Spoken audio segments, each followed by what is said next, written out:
So this is now the off-road section of the beginners. It's hardly difficult off-road, and we just turn off the track and go on to this off-road track. Now, in general, you can just see that the track is a little more unmade, so not quite as comfortable as the road we'd be riding on. With your full suspension bikes, it doesn't really make an awful lot of difference. I'm riding it today on a trike, which is a little more stable unless you get in ruts. Trikes aren't as good in deep ruts or when the road slopes, but this is a very gentle off-road path, so unless you don't like riding on terrain like this, it's a very good way just to test it out and see what you think.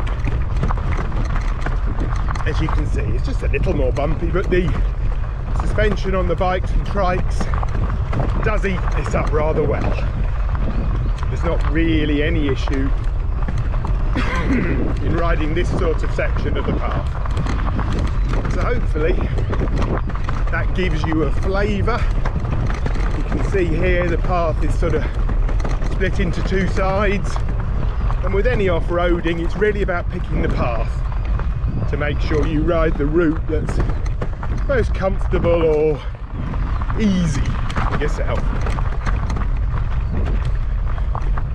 So I must admit, this sort of terrain is my favourite terrain to ride.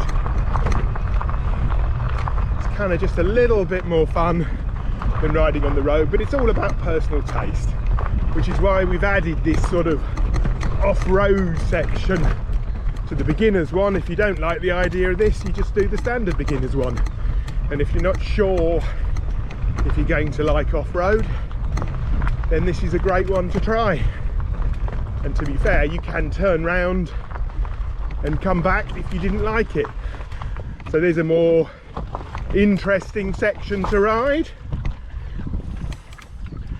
So we'll just ride straight through the puddle.